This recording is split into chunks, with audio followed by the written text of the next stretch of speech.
What are you doing, guys? Oh Lord, be well. Today, we have 3 stories that are stranger than fiction. But they are true stories, dead in the water. I mean, when you hear these stories, you will think of them as fictional stories or stories that are not real. But they are really true stories. The important thing is that the longest thing for you is in the foreground.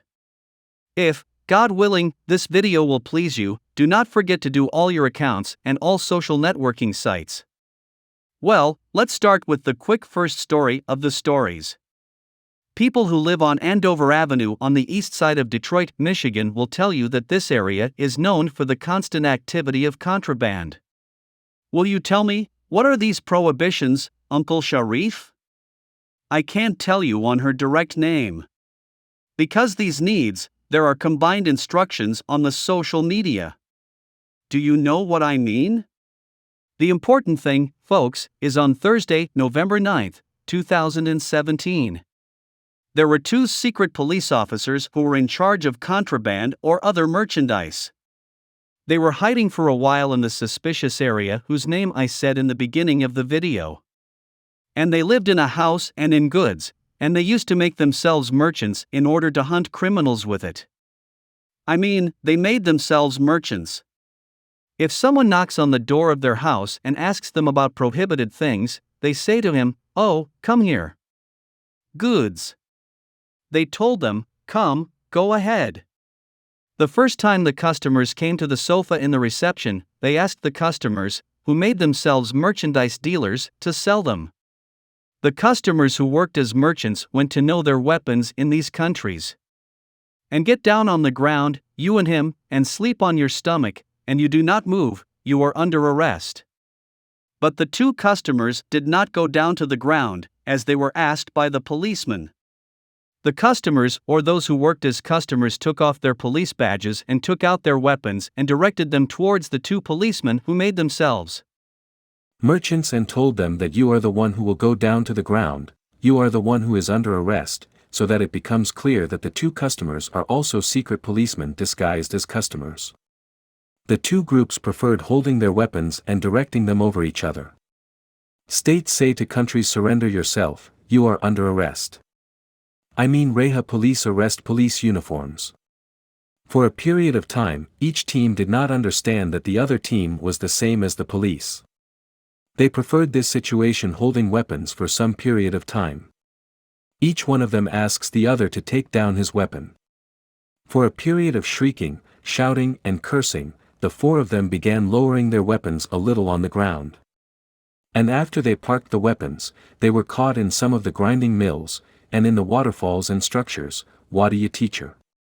And after the stagnant battle, where did they stay when they realized the mistake they had committed?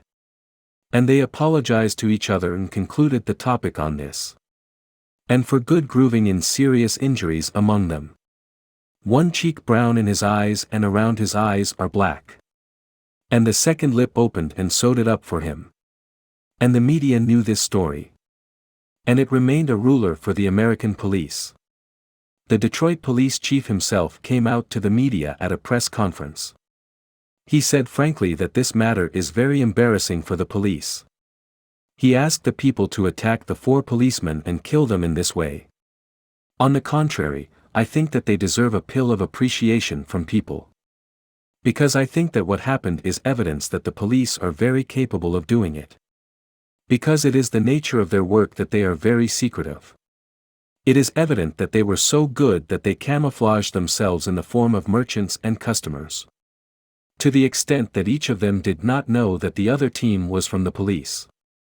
This was the words of the president, taught them that they are good and smart in their work. You judge them and write to me in the comments. Do they really share in their work according to the words of their boss? Do you not have another opinion?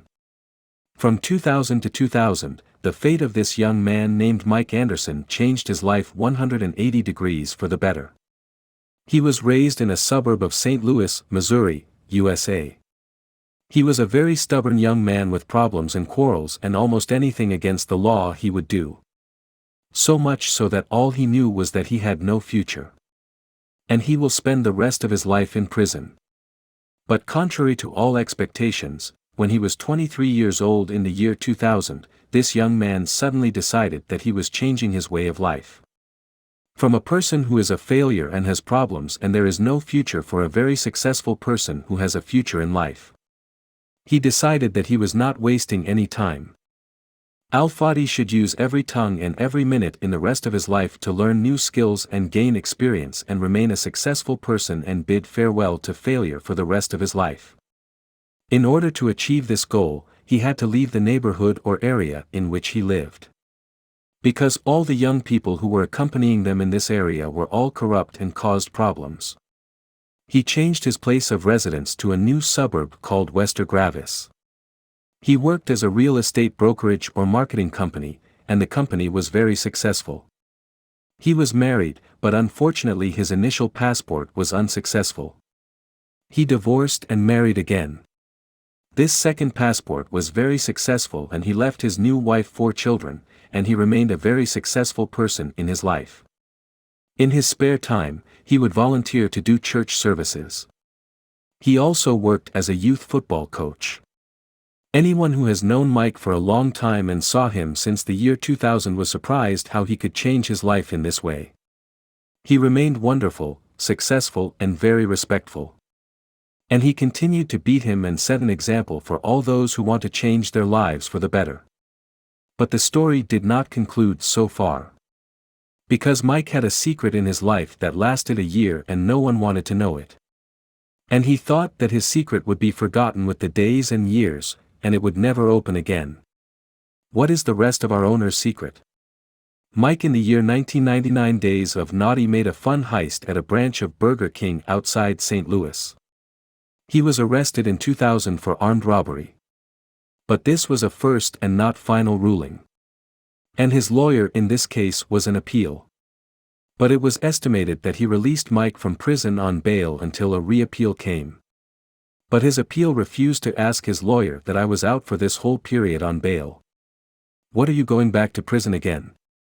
His lawyer told him, oh, unfortunately, your appeal will be rejected, and the judgment against you will be final, and he must be relieved. So Mike told him, I'm going to surrender myself now. He said to him, no, you don't want to go anywhere. They will show you the first arrest warrant, and after that they will take you home and take you to prison. Mike arranged all his conditions that he will go to prison. I waited, but the doorbell rang at any time and opened to meet the police waiting for him with fists. And he promised 1 day and 2 and 3 and no one came home to him. And the days went on for weeks and months, and there was no single condition that knocked on the door of his house. What happened, folks, never happened anywhere in the world. Surprisingly enough, it happened in America. Police computers got a typing error. I recorded on their computer that Mike had already been arrested and went to prison. But in fact, he is sitting in his house and has not entered any prison. So it is written on their device that they are arrested.